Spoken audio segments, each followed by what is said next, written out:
Como podemos observar en el siguiente circuito, enviamos una señal de 3,3 voltios al autoacoplador, el cual mediante este cable alimenta la base de un transistor y lo pone en modo saturación, enviando directamente los 12 voltios de la fuente por el circuito. Esto simularía los 3,3 voltios que envía una SP32 y podemos observar cómo al recibirlos, el ventilador empezaría a funcionar.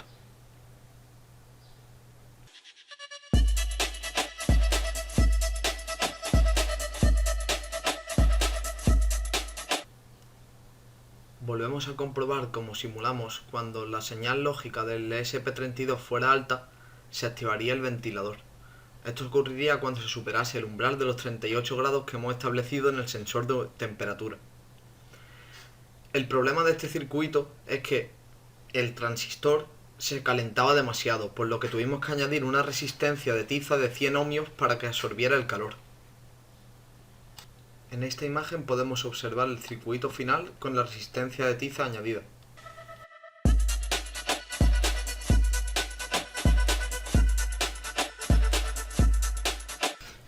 Quiero pedir disculpas porque este clip lo grabé en vertical, pero lo que quiero mostrar es que haciendo vaho en el sensor DHT22, es decir, aumentando su temperatura, consigo que ese LED se encienda, es decir, la salida de voltaje de ese pin se pone en high, por lo que se activaría el ventilador que antes hemos visto, al superar el umbral de 38 grados. En este otro clip podemos observar cómo el ventilador empieza estando quieto, pero al hacer vaho y aumentar la temperatura del sensor hasta 38 grados, observamos como automáticamente con el circuito de antes, ahí vemos cómo se inicia el ventilador. O sea que está funcionando el circuito de activación del segundo ventilador auxiliar.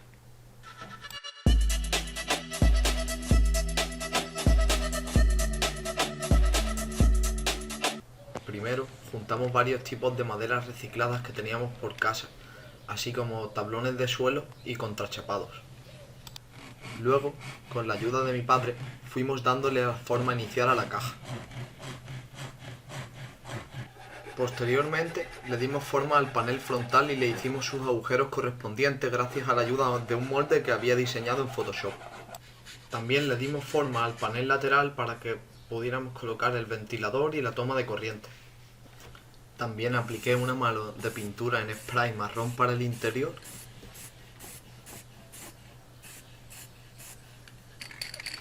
También utilizamos un color negro mate en spray que daba un buen toque final a la caja.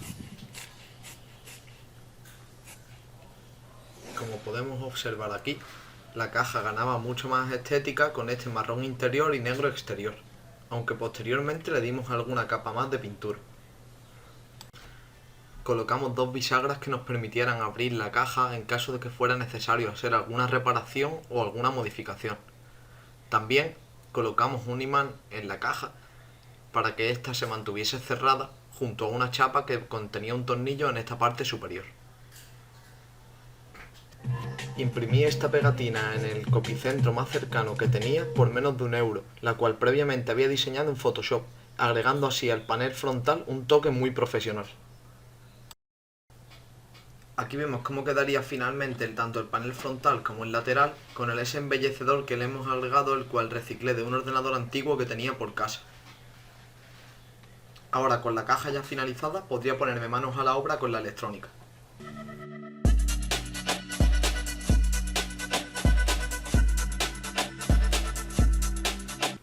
Lo primero que vamos a hacer es atornillar cada uno de los módulos a la base para que así se mantengan fijos.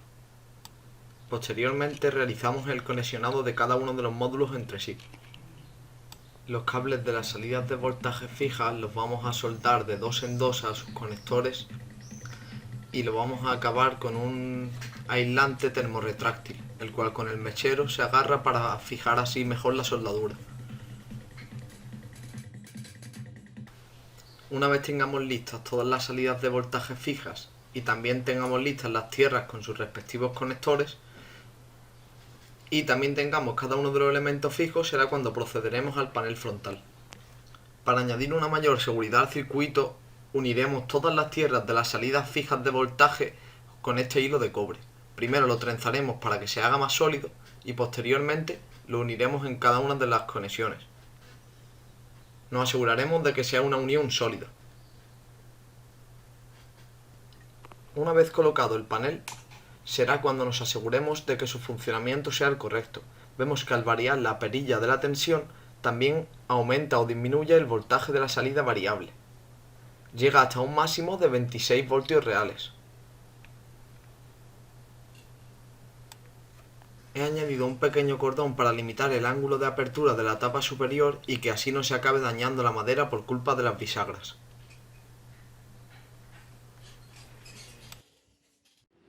Lo más interesante del proyecto es que aunque tengamos aquí algo de voltaje, hasta que nosotros no le demos a este botoncito no empezará el amperaje, mira. Le damos y ahí tenemos. Y ahora una vez ya tenemos el amperaje podemos regularlo con esta perilla. O podemos regular el voltaje.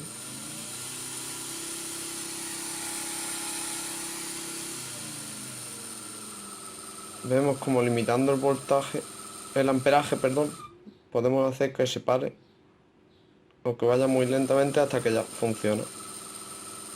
Igualmente, si cortamos aquí, se corta la corriente para poder seleccionar un voltaje que nosotros decidamos, por ejemplo 10,4, y ahí ya sí le daríamos.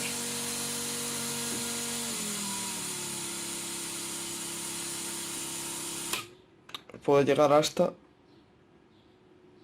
25 voltios, 25,8,9.